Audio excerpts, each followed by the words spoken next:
ہاں آپ اس نظم سے شروع کر دیں بس. تو بات یہ ہے بھٹی صاحب کہ آج کل جو ہے نا الیکشن کا دورہ ہے اور آزاد کشمیر کے بلدیاتی الیکشن ہوئے ہیں, جی جی بلوچستان کے الیکشن ہوئے ہیں.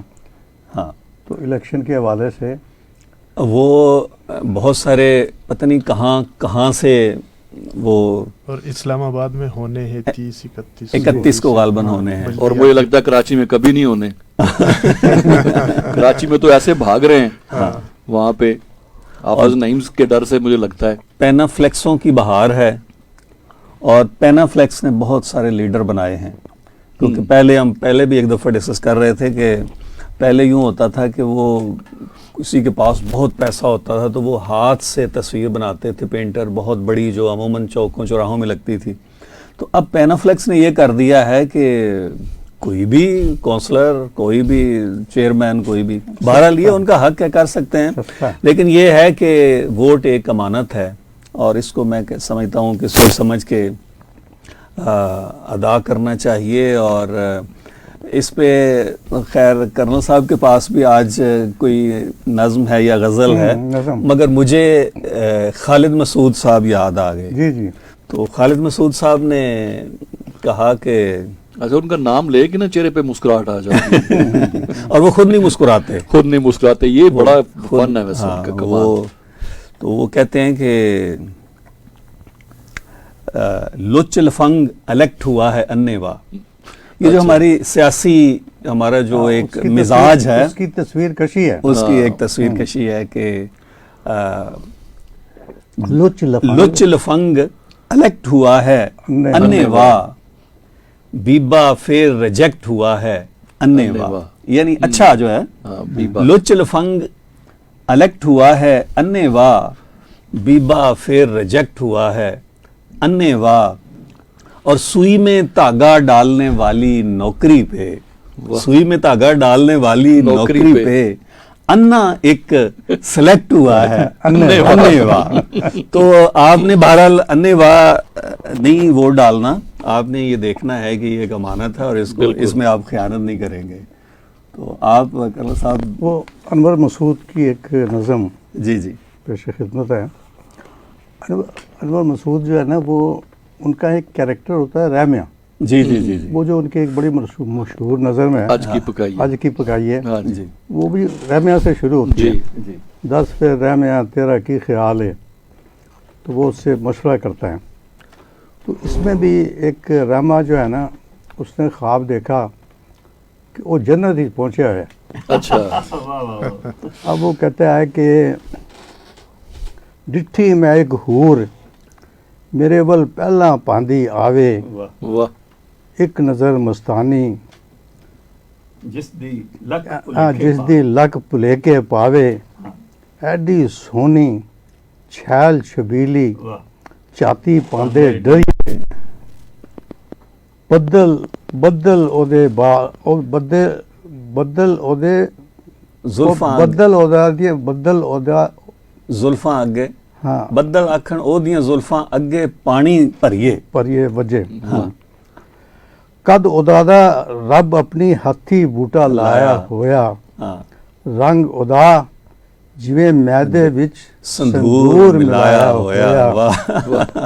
حسن جمال تے روپ اودے دا کوئی نہ حد بننا, اس دے نازک ہتھاں وچ سونے دا ایک چھنا. وہ چھنا اس نے اگے میرے ہوٹا نال لگایا, ہابڑ پین لگا میں وریاں دا تریایا. ٹھنڈا ٹھار فلودا سنگو لگدا جائے اگے, ود وڑاچا میریاں بچوں سجے کھبے وگے. دودھ فلورے چاڑے مینوں, دودھ فلودے چاڑے مینوں نشے شراباں والے, ایس چر وچ اور بھی ہورا کھلیاں آن دوالے.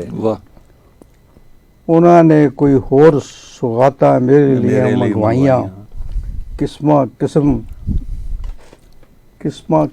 مربے میوے حلوے تے مٹھائیاں قسمہ قسم مربے میوے حلوے تے مٹھائیاں مڑ میں رچ کے کھادا کرنا کرتا ٹھڈ نہ کجے پاگل ہاکن پیٹ میرا پر رکھے نہ میرے رجے اکھا میری نہ بجے اکھ میری نہ رجے میری ایہو نیت سی پئی کدے نہ تو ہلیے ہورا آکھن آؤ جی ہم سیر کرن نو چلیے ایک تھا مینوں شہداں دی ایک تھا مینوں شہد دی اونا وگدی نہر وکھائی جوں ویکھاں ودی جائے اکھیاں دی روشنائی کاراں تے جہازاں والے بھل گئے سارے جھوٹے کوس قضا وچ بھاکے مینوں ہوراں نے دتے واہ واہ کوس قضا وچ بھاکے مینوں ہوراں دتے جھوٹے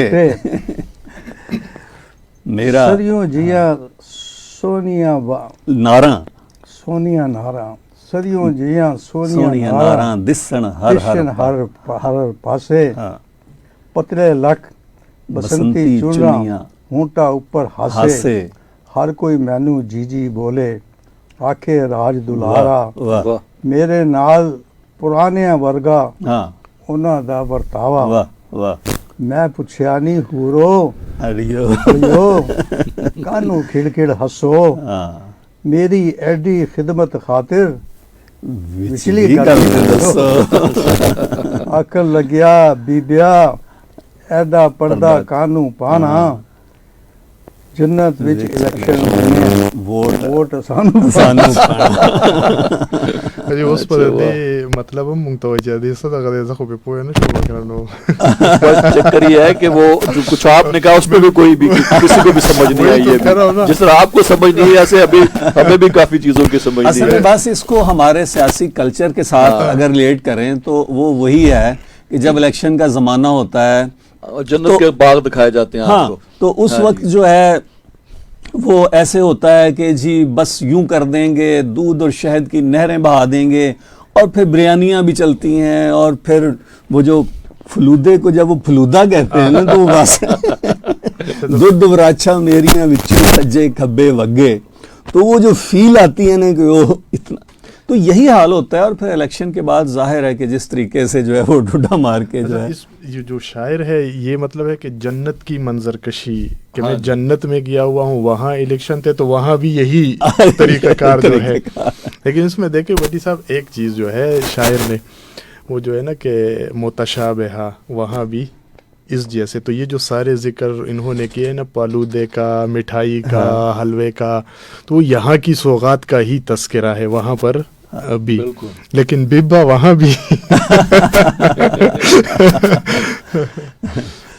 تو وہ جی بٹی صاحب بس میں اب چونکہ الیکشن کی بات چیت چل رہی شروع میں جیسے ہم نے کہا کہ الیکشن کی جو نا ایک بہار آئی ہوئی ہے, ابھی آزاد کشمیر میں تقریباً کمپلیٹ ہو گیا میرے خیال میں الیکشن. تو یہ جو ہمارا بلدیاتی سیٹ اپ ہوتا ہے الیکشن کا, عموماً اس کو اگنور کیا جاتا ہے, لیکن یہ بڑا امپورٹنٹ ہے میرے خیال میں. اگر اس کو سٹیپ وائز دیکھا جائے تو اگر اس پہ صحیح طرح سے امپلیمنٹیشن ہو تو ہمارے جو چھوٹے گلی کوچوں کے جو مسائل ہیں وہ پھر کسی ایم این اے کی جورسڈکشن نہیں رہتی نا, وہ کہ نیچے ہی حل ہو جاتے ہیں وہاں پہ. ایم این اے کا یہ کام ہی نہیں ہے, کام ہی نہیں, وہ کانسٹیٹیوشن میں ظاہر ہے کہ ایم این اے سے یہ ایکسپیکٹ کیا جاتا ہے کہ وہ نالیاں بنائے اور گلیاں پکی کرائے. بالکل اس کا کام قانون سازی ہے. بالکل.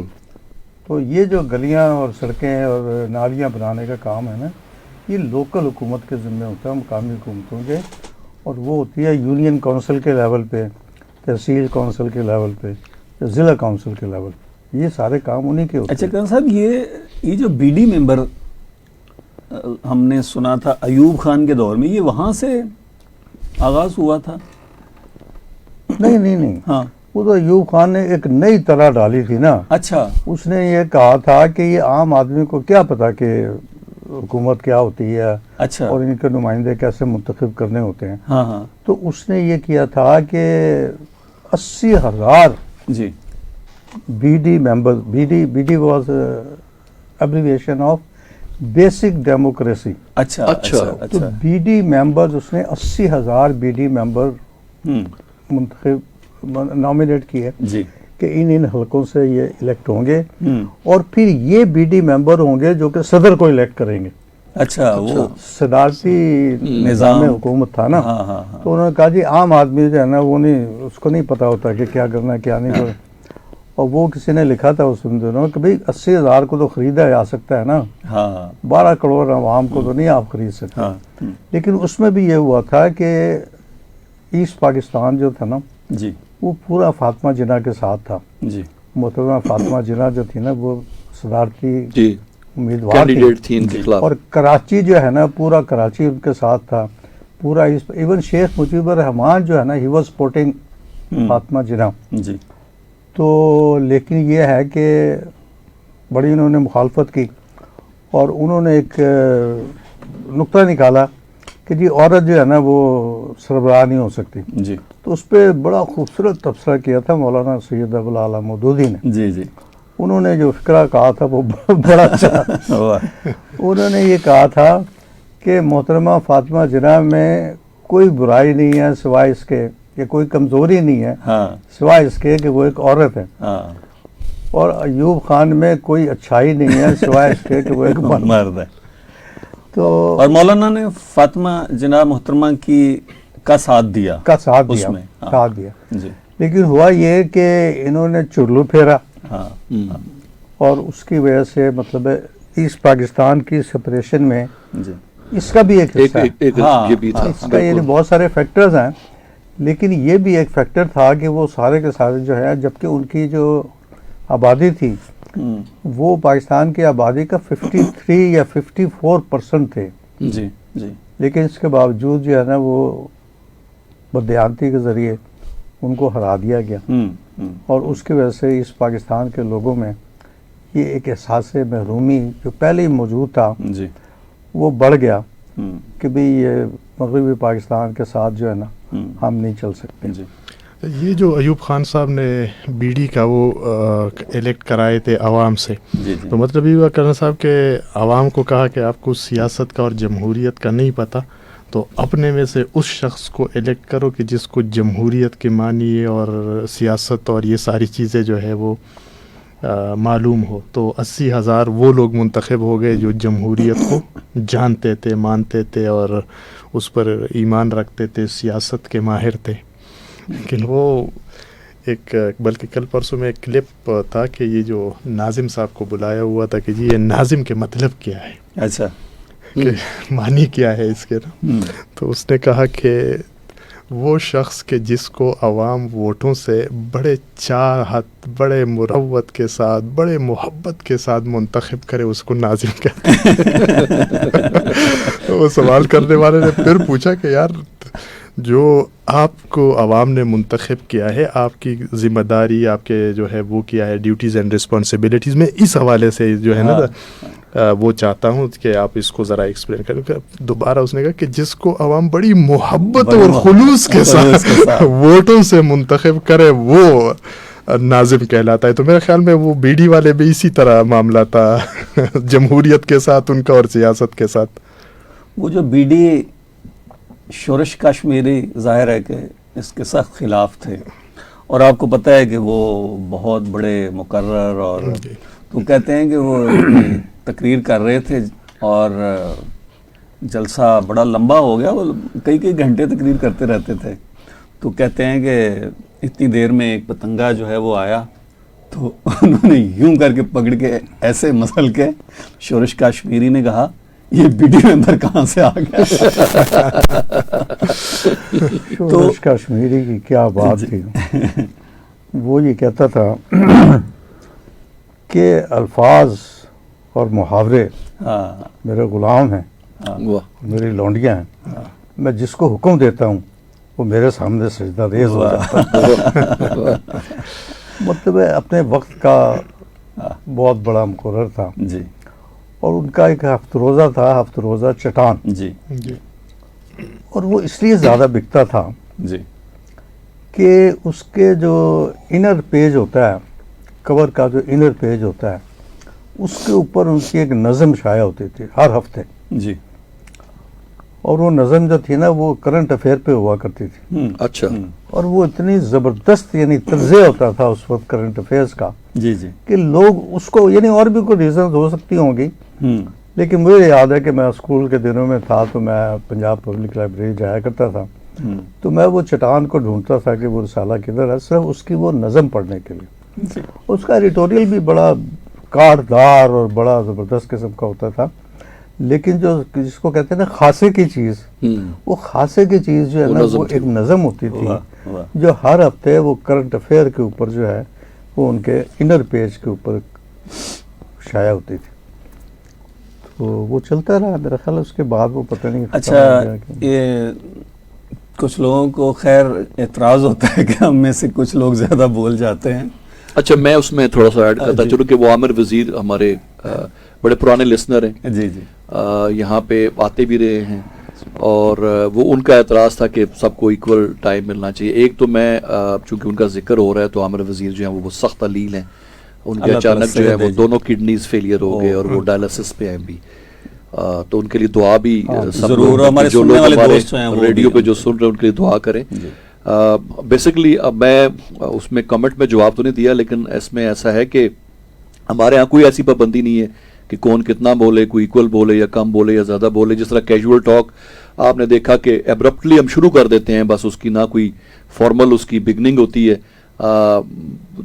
اور اس کا پہلے پروگرام میں اس کا جو بیسک انسپریشن کیا تھی وہ ساری تفصیل کے ساتھ ہم بتا چکے ہیں کہ اس پروگرام کی اصل کیا ہے. تو اس میں کوئی ایسا مسئلہ نہیں ہے جس کے پاس جتنا زیادہ کانٹینٹ ہوگا, بلکہ میں تو بڑی خوشی ہوتی کہ میں سنتا رہوں اپنے ساتھیوں کو. اور میں کچھ دیر پہلے آف ایئر جب ہماری گفتگو چل رہی تھی تو میں نے کہا کہ ایک آدھ پارٹیسپینٹ کو اور بلا لیتے ہیں اور میں وہاں بیٹھا کروں گا سائڈ پہ.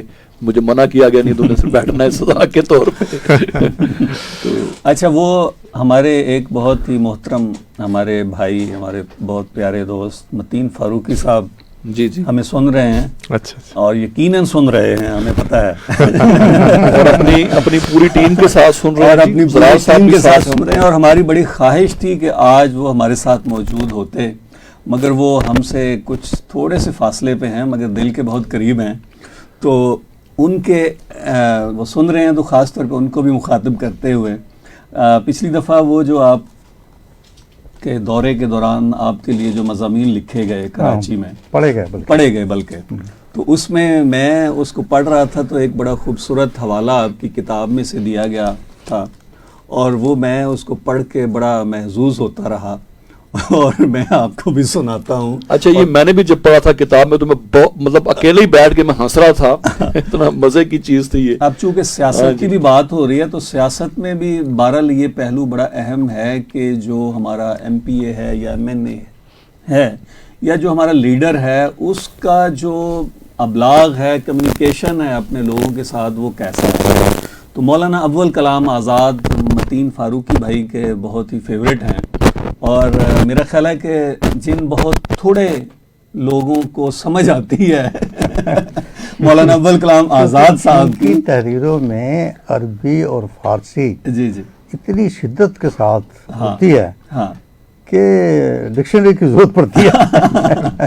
مگر میرا خیال ہے کہ ہمارے متین بھائی جو ہے نا وہ اس کو ڈائریکٹ سمجھ جاتے ہیں.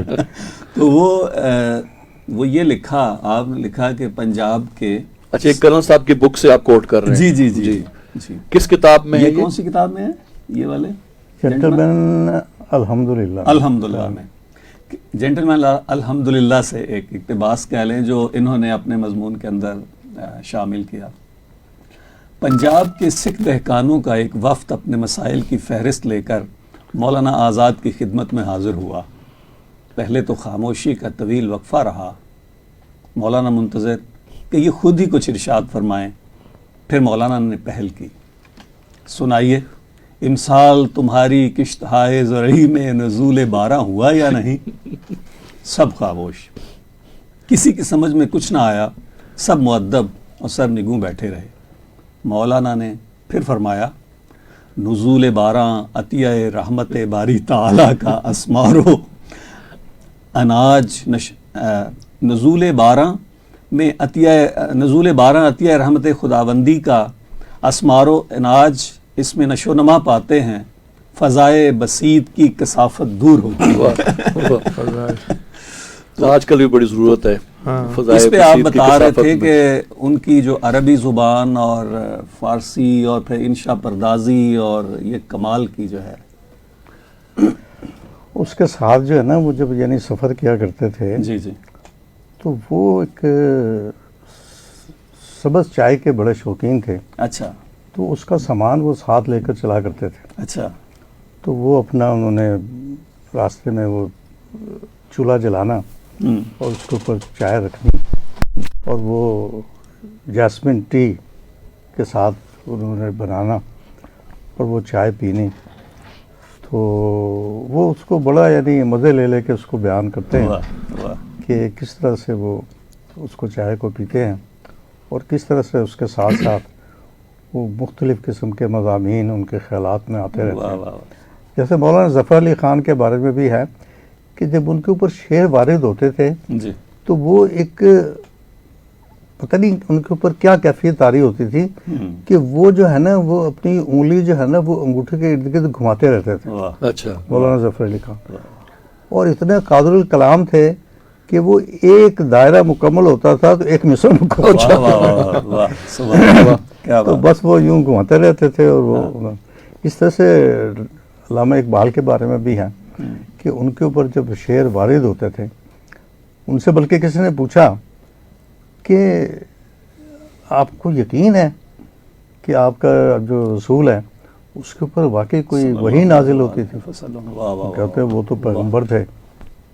میں اپنے بارے میں کہتا ہوں کہ میرے اوپر شعر نازل ہوتے ہیں. سبحان اللہ. کیا بات. اور جب وہ نازل ہوتے تھے تو وہ مطلب ہے کہ وہ کہتے جاتے تھے اور لکھتے بعد میں تھے اس کو. سبحان اللہ. اچھا. پہلے وہ شعر ان کے اوپر نازل ہوتے رہتے تھے، وہ کہتے جاتے تھے، بعد میں وہ لکھتے تھے اس کو. غالب نے اسی لیے کہا ہے نا کہ آتے ہیں غیب سے یہ مضامی خیال میں. لیکن اس میں غالب غیب سریر خامہ نوائے سروش ہے. بالکل. لیکن اس وقت میں وہ کر دیتا ہوں کیونکہ سریر خامہ اور نوائے سروش. غالب سریر خامہ نوائے سروش ہے. سریر خامہ آپ ذرا دیکھیے کہ جب ہم قلم سے لکھتے ہیں تختی کے اوپر لکھیں یا اس کے چلنے اس کے یعنی یوں اس سے ایک چر کی آواز آتی ہے. اچھا. وہ جو ڈریگ کرتے ہیں اس قلم کو اس کے اوپر. ہاں اس کو کہتے ہیں سریر خامہ یعنی اس قلم کی آواز. اور نوائے سروش یعنی فرشتوں کی آواز. یعنی یہ جو مضامین جو شاعر کے ذہن میں جو شعر آتے ہیں دراصل یہ غیب سے آتے ہیں. اور یہ جو لکھنے کی یہ جو قلم کے چلنے کی جو آواز ہے یہ دراصل فرشتوں کی آواز ہے. وہ غالب نے یہ بھی تو کہا تھا جو نثر کے بارے میں کہ کہتے ہیں کہ غالب کا ہے انداز بیاں. اور تو نظم میں بھی اس نے غزل میں بھی اور نثر میں بھی وہ بڑے اس کہتے ہیں. لیکن اس دور میں ہم اگر وہ تمام عناصر کو دیکھا جائے نا تو ہر ایک دوسرے سے کسی نہ کسی طرح سے ممتاز ہی رہا ہے. اور لیکن ان کے ساتھ یہ پرابلم رہا کہ ان کے دور میں ان کو وہ مقام نہیں ملا جو یہ ڈیزرو کرتے تھے. اور اس پہ ہمیشہ یہ ان کو گلا رہا اس بات کا. کن کو؟ غالب. اچھا. اصل میں خطوط لکھتے تھے تو ظاہر سی بات ہے. اصل میں ایک تو دیکھیں مسئلہ یہ ہوتا ہے اس وقت وہ جو بادشاہ کی طرف سے جس کو سپورٹ تھی وہ کون سے شاعر تھے ان کے؟ استاد ابراہیم ذوق تھے اور وہ بادشاہ کے بھی چونکہ استاد تھے. اور بنا ہے شاہ کا مصاحب مگر نہ شہر میں غالب کی آبرو کیا ہے. یہ واقعہ میرا خیال ہے کہ شاید بہت سارے لوگ جانتے ہوں اور کچھ نہ بھی جانتے ہوں. یہ بڑا مزیدار واقعہ ہے کہ آپ کو پتہ ہے کہ اس وقت جو بادشاہ اور خاص طور پہ ان کے استاد اور جو وزراء اور وہ پیدل سفر نہیں کرتے تھے بلکہ پالکیوں میں سفر کرتے تھے. ان کو جو لوگوں نے اٹھایا ہوا ہوتا تھا اور ڈولی سی جو ہوتی تھی ڈولی جیسے ہوتی ہے اس طرح. تو استاد ابراہیم ذوق جو تھے وہ ان کو ان کے جو لوگ لے کے جا رہے تھے پالکی میں اٹھائے ہوئے کہار کہتے تھے. بالکل کہار. یہ ڈولی جو دلہن کو بھی اصل میں اسی میں لے کے جاتے ہیں نا. تو کہار لے کے جا رہے تھے اور غالب تو آپ کو پتا ہے کہ تھڑے کے میں بیٹھتے تھے اور لفنٹری اور باقی جو جملہ مسائل جو ہیں. تو انہوں نے دیکھا اور ایسے ہی کہا کہ بنا ہے شاہ کا مصاحب پھرے ہے تھا. اب یہی مصرع کہا. اب وہ استاد ابراہیم ذوق اور ان کے جو 7 شاگرد تھے ان کو جو ہے وہ بڑی مطلب وہ ہوا کہ استاد کی شان میں جو ہے وہ گستاخی کر دی ہے. تو وہ انہوں نے کہا اچھا پھر دیکھیں گے. تو جب محل کے اندر مشاعرہ ہوا اور بہادر شاہ ظفر بھی وہاں موجود تھے جو جن کے استاد تھے استاد ابراہیم ذوق. مشاعرہ شروع ہوا تو وہیں پہ استاد ابراہیم ذوق کے ایک شاگرد نے جو ہے نا وہ ذرا بادشاہ کو بتانے کے لیے کہ جی وہ انہوں نے یہ والا جو ہے ان کی شان میں گستاخی کی ہے. تو ان کا کیا کہا ہے؟ غالب نے یعنی یہ گستاخی کی ہے کہ بنا ہے شاہ کا مصاحب پھرے ہے اتراتا استاد محترم کے استاد محترم کی شان میں. تو انہوں نے کہا کہ نہیں میں نے تو یہ تو میری غزل کا جو ہے وہ مصرع اولا تھا. دوسرا مصرع تو سنا ہی نہیں کسی نے. دوسرا تو کسی نے سنا ہی نہیں. تو انہوں نے کہا کہ دوسرا مصرع کیا تھا؟ تو انہوں نے کہا کہ بنا ہے شاہ کا مصاحب پھرے ہے اتراتا وگرنہ شہر میں غالب کی آبرو کیا ہے. وہ سارے اتنے وہ ہوئے کہ وہ تو بات انہوں نے اٹھا دی بات سب. تو وہیں پہ ایک شاعر اٹھے کہنے لگے کہ بھائی اگر مصرع یعنی یہ شعر اتنا شاندار ہے تو پوری غزل جو ہے وہ کیسی ہوگی. اور پھر وہ انہوں نے کہا کہ پوری غزل فرمائش کی. تو انہوں نے جیب سے ایک کاغذ نکالا اور پڑھنا شروع کر دیا. اچھا. اور پھر وہ پوری غزل پڑھی. ہاں کیا تھا اس کا پہلا؟ یہ نہ تھی ہماری قسمت. نہیں سوری وہ اور ہے. وہ میں بھول گیا. بہرحال وہ غزل کے کچھ اور اشعار تھے کہ جلا ہے جسم جہاں دل بھی جل گیا ہو جستجو کیا ہے اور رگوں میں دوڑنے پھرنے کے ہم نہیں قائل جو آنکھ ہی سے ٹپکا پھر لہو کیا ہے. اور بھی اشعار ہیں. اچھا جب وہ سارے وہ غزل سب واہ واہ یہاں تک کہ استاد ابراہیم ذوق بھی واہ واہ کرنے لگے. یہ اس بات کی علامت ہے کہ اچھی چیز کو وہ لوگ یعنی اس کے باوجود کہ ایک مخاصمت ہوتی تھی مگر اچھی چیز کو جو ہے وہ داد دیتے تھے. اور جب وہ غزل پوری انہوں نے سنا دی تو ان کے جو بہت ہی قریبی دوست تھے ساتھ بیٹھے ہوئے تھے انہوں نے وہ ورقہ پکڑا اور یوں دیکھا تو وہ خالی. تو آپ دیکھیں یہ فلبدی غزل تھی اور اتنی شاندار غزل جو ہے. لیکن غیب سے مضامی خیال نے غالب جسٹیفائی کیا نا. جسٹیفائی کیا. اور یہ کہتے ہیں اگر صاحب بھی جو ہے پروگرام ہمارا سن رہے ہیں یا شاید دیکھ بھی رہے ہوں فیس بک پہ, اگر وہ خود ڈرائیو نہیں کر رہے تو دیکھ بھی رہے ہوں گے. وہ راستے سے جانا پڑا انہیں واپس, کوئی تھوڑے لیٹ ہو گئے تھے. ویسے میں نے ان سے کہا تھا کہ آپ بے شک شامل ہو جائیں, چاہے آپ آدھے پروگرام میں بھی آ جاتے ہیں, لیکن اس وقت وہ جا چکے تھے. نعیم شاہ صاحب ریاض سعودی عرب میں ہیں, ہمارے پرانے لسنر ہیں. اور جب ہم بنگلہ دیش کے حوالے سے بات کر رہے تھے تو انہوں نے کہا جی کہ ہمارے ساتھ سعودی عرب میں بہت سارے بنگلہ دیشی لوگ رہتے ہیں اور وہ بہت سارے معاملات میں وہ ہمیں سپورٹ کرتے ہیں, مطلب بینگ مسلم جو ہے. تو یہ دسمبر کا مہینہ ہے, شیئر کیے جی. دسمبر کا مہینہ ہے, 2-3 دیہڑے رہ گئے. ہاں جی, یہ 16 دسمبر والا تو بڑا ایسی ہم تو اسے بھول جانا چاہتے ہیں جی. اور ہمیں بعض اوقات ایسے جو ہے نا واقعات کو بھلانے کے لیے بھی بڑے ایفرٹس جو ہے نا وہ کر رہے ہیں کہ وہ اس دن کو ہم اپنے جو میموریز ہیں اس میں سے واش کر دیں. تو لیکن کسی نہ کسی صورت میں جو ہے بھول جانا چاہیے ایسی چیزوں کو. بٹیر صاحب نے میرا ایک دفعہ انٹرویو کیا اسی پہ بالکل ایک ڈیٹیل ہمارا تھا جی. بٹیر صاحب نے ایک دفعہ 16 دسمبر پہ میرا انٹرویو کیا جی. کبھی آئے مجھے انٹرویو کرنے کے لیے تو میں نے کہا جو میں کہنا چاہوں گا تو شاید آپ نشر نہ کر سکیں جی. کہتے نہیں ہم اس کو لائیو نشر کریں گے. میں کہا ٹھیک ہے.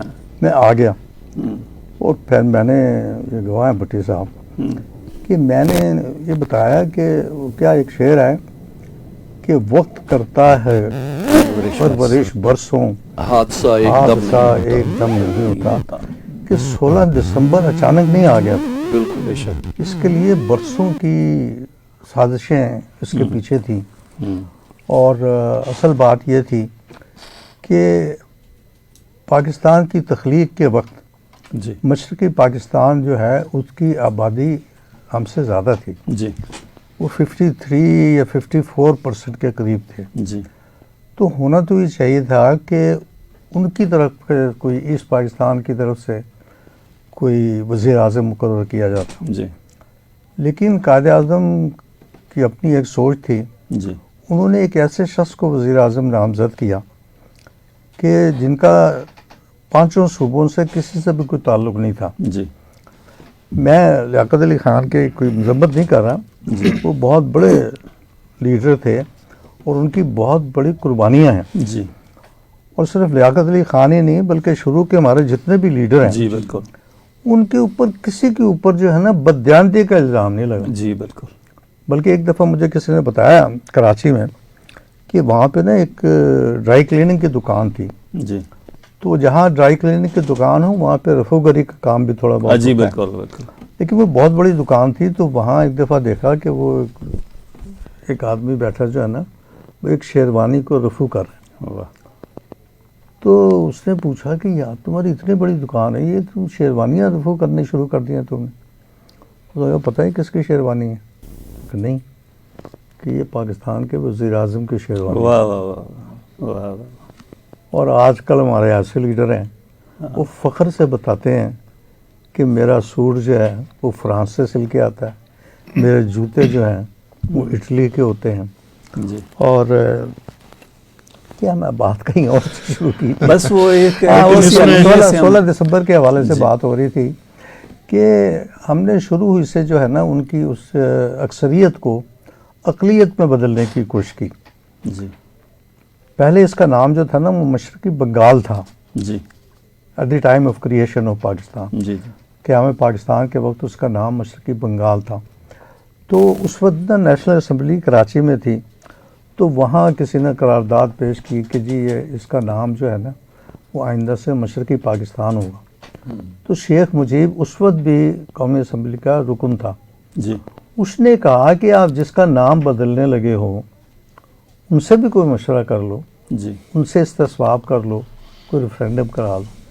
تو دیکھیں بات تو اصولی طور پر درست تھی لیکن ہم نے زبردستی اس کا نام مشرقی پاکستان رکھ دیا. وہ لوگوں نے اس کو بھی ایکسیپٹ کر لیا. تو اس کے بعد یہ ہوا کہ قائد اعظم نے ڈھاکے میں جا کے یہ اعلان کیا کہ جی آئندہ جو قومی زبان ہے وہ صرف اردو ہوگی. دیکھیں آج کل کئی ایسے ملک ہیں کہ ان کی قومی زبانیں 4 ہیں. جی یعنی جو ان مطلب یہ مینیجبل تھا, اس کو مینیجبل کیا جا تھا. سکتا اس کو تھا. اگر 2 زبانیں آپ کہتے کہ جی اردو اور بنگالی جو ہے نا یہ دونوں ہماری قومی زبانیں ہوں گی تو اس میں کوئی حرج نہیں تھا. جی لیکن ہوا یہ کہ قائد اعظم کے ایڈوائزر نے ان کو بتایا یہ کیا کیا کہ انہوں نے ڈھاکے میں جا کے اعلان کیا کہ قومی زبان اردو ہوگی. اچھا اس وقت تو قائد اعظم اصل میں اتنی قدابر شخصیت تھے جی اور لوگوں کو ان کے دیانت اور امانت کے بارے میں اتنا یقین تھا کہ وہ انہیں کوشچن نہیں کرتے تھے. صحیح. تو وقتی طور پہ تو لوگوں نے ایکسیپٹ کر لیا لیکن بعد میں پھر وہاں پہ جو ہے نا وہ بنگالی زبان کے لیے تحریک چلائی گئی اور پھر ان کے اوپر گولی چلائی گئی اور کچھ طلبہ جو ہے نا وہ شہید ہو گئے جن کی انہوں نے یادگار ایک بنائی ہوئی ہے, یادگار شہداء.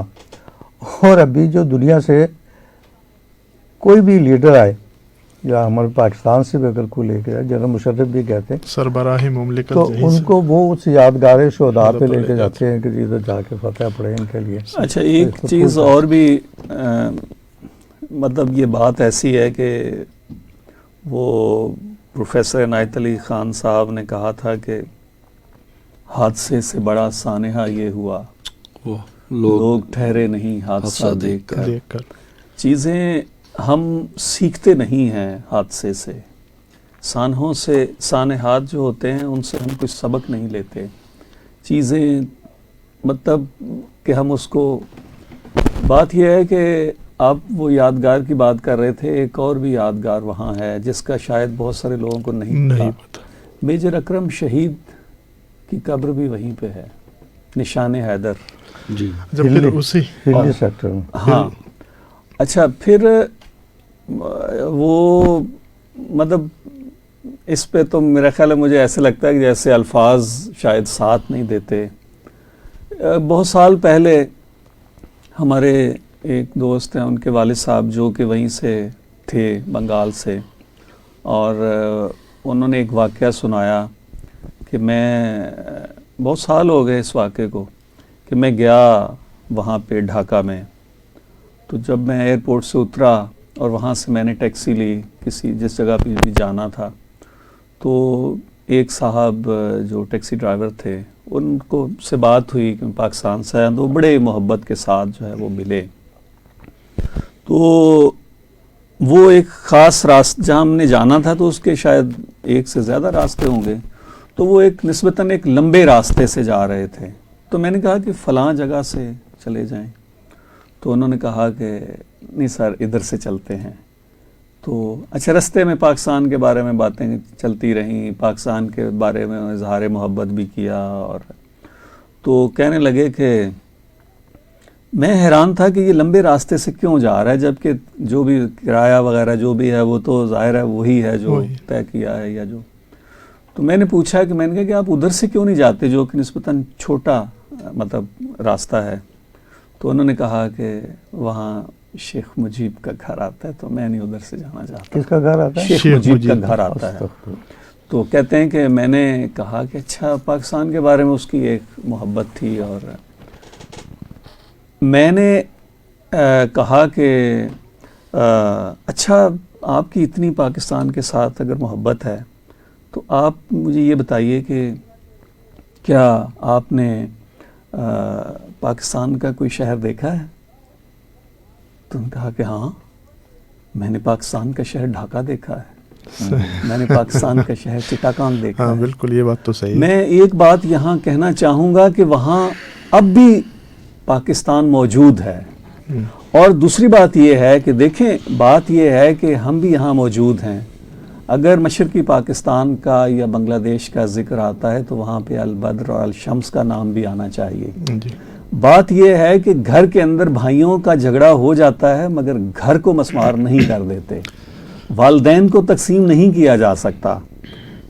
آپ دیکھتے ہیں بہت سارے یہاں پہ بہت سارے ایسے لوگوں کے ساتھ یہاں مسائل ہوتے ہیں مگر لوگ بغاوت کا نہیں سوچتے کہ اس گھر کو بچانا ہے. تو اس لیے جو مسائل ہوئے ہیں اس کے اندر پھر یہ تھا کہ اس چیز کو کور کیا جا سکتا تھا, مگر پھر وہی بات کہ کچھ تمہاری نزاکت کی مجبوریاں, کچھ ہماری شرافت کی مجبوریاں, تم نے روکے محبت کے خود راستے, اس طرح ہم میں ہوتی گئی دوریاں, گھر بھی دو ہو گئے در بھی دو ہو گئے, جیسے کوئی بھی رشتہ ہمارا نہیں. اس کا جو صورتحال ہے, خرم مراد صاحب کی ایک کتاب ہے لمحات, جی انہوں نے اس پورے صورتحال کو, حتیٰ کہ وہ کہہ رہے تھے کہ شیخ مجیب کو بھی اسی رات کو میری گھر کی طرف وہ لے کر آئے تھے کہ شاید یہ میرے لیے محفوظ جگہ جو ہے وہ ہوگی. خرم مراد صاحب نے لمحات میں کتاب میں لکھا ہوا ہے. لیکن وہ جو سہری صاحب نے بات کی کہ سانحات سے سیکھ نہیں سکے ہم, تو پھر 16 دسمبر ایک اور ہوا پاکستان میں, پشاور میں آرمی پبلک اسکول کا, تو وہ 16 دسمبر جو ہے وہ بھی آ جاتا ہے, ساتھ یہ بھی آ جاتے ہیں. تو وہ جو ہمارے درد ہے, جو زخم ہے, اور مزید جو ہے وہ ہرے ہو جاتے ہیں. وہ سیکھنے والی بات جو ہے نا کہ وہ ہم سیکھ نہ سکے وہاں سے. اور ہمیشہ یہ جو وزیر مشیر ہے نا یہ کر لیتے ہیں کہ اگر اس وقت بھی یہ کتنا بڑا مسئلہ نہیں تھا کہ اگر 2 زبانیں ہو جاتی تو خیبر پختونخوا میں گزشتہ تقریباً کوئی 10 سال قبل ایک وہ ہو گیا تھا کہ نصابی تعلیم کو پشتوں میں کچھ چیزیں وہ کر لی تھی. سندھ کے اندر پھر سندھ میں آلریڈی ہے, ایک دوسرے ہمیں ساری زبانیں آنی چاہیے, تو کوئی مسئلہ یعنی نہیں ہو جاتا ان چیزوں سے. لیکن وزیر مشیر جو ہے وہ مروا دیتے ہیں. مجھے ایک بات یاد آئی, الطاف حسن قریشی صاحب نے کتاب لکھی ہے ملاقاتیں کیا کیا. جی بالکل, وہ ان کے مختلف انٹرویوز ہیں جو انہوں نے کیے ہیں, اور وہ بڑے ٹاورنگ پرسنالٹیز, قداور شخصیتوں کے شاہ فیصل کا بھی ہے, شاہ فیصل کا بھی ہے, مولانا مودودی کا بھی ہے, بھٹو کا بھی ہے, شیخ مجیب کرنل قذافی, اور اس زمانے کا ایک چشمدید گواہ ہے. وہ ہم نے ایک دفعہ سوچا اظہر نیاز صاحب نے اور میں نے کہ یہ اس نے اتنے انٹرویو کیے ہیں, ہم ان کا انٹرویو کرتے ہیں چل کے. اور ہم تو وہ مطلب میں نے پاکستان بنتے دیکھا اس کے حوالے سے ہم گئے, تو ہم لاہور گئے, تو وہاں ایسی گفتگو ہونے لگی, تو اس کتاب کا ذکر آیا. تو میں نے اس سے پوچھا میں کہ آپ کو جتنے آپ نے انٹرویو شائع کیے ہیں اس میں، تو سب سے اچھا انٹرویو آپ کو کس کا لگا؟ تو انہوں نے کہا مجھے سب سے اچھا انٹرویو مولانا مودودی کا لگا، کہ وہ بڑے نپے تلے انداز میں گفتگو کرتے ہیں، اور ان کی پورے عالم اسلام پر بڑی گہری نظر تھی۔ تو پھر انہوں نے مجھ سے پوچھا کہ آپ کو کون سا انٹرویو اچھا لگا؟ میں نے انہیں ایک بات کہی، میں کہ مجھے سب سے زیادہ اچھا انٹرویو جو ہے وہ مولوی تمیز الدین کا لگا۔ اچھا، مولوی تمیز الدین جو ہیں وہ اسپیکر تھے قومی اسمبلی کے، جو ہماری پہلی قومی اسمبلی تھی وہ اس کے اسپیکر تھے، اور ہوا یہ کہ اس اسمبلی کو توڑ دیا گیا، تو اس کے پاس اتنے پیسے نہیں تھے کہ وہ اس کا مقدمہ لڑ سکتے۔ انہوں نے ایک ایسے شخص کو کہا کہ بھئی یہ قومی معاملہ ہے تو آپ اس پہ میرا سپریم کورٹ میں مقدمہ لڑیں، تو اس نے فیس لیے بغیر مقدمہ لڑنے سے انکار کر دیا، اور بعد میں وہ شخص جو ہے وہ وزیر اعظم بھی بنا کچھ دنوں کے لیے پاکستان کا، یہ وہ شخص جس کا انہوں نے انکار کر دیا تھا۔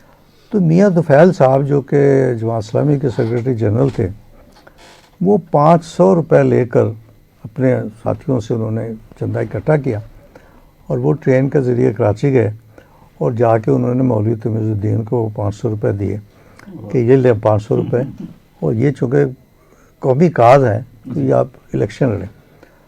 تو انہوں نے کہا کہ میں یہ قرض واپس نہیں کر سکوں گا۔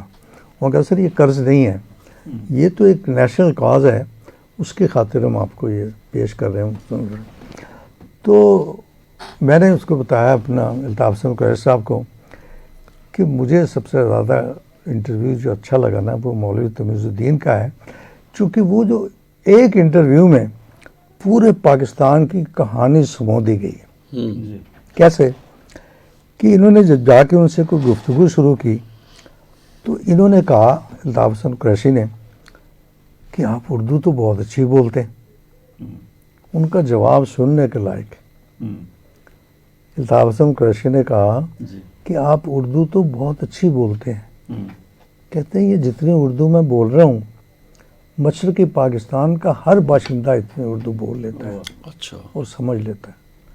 دا کوشچن از کہ ہم میں سے کتنے لوگ تھے جو کہ بنگالی میں کسی کا حال ہی پوچھ سکے؟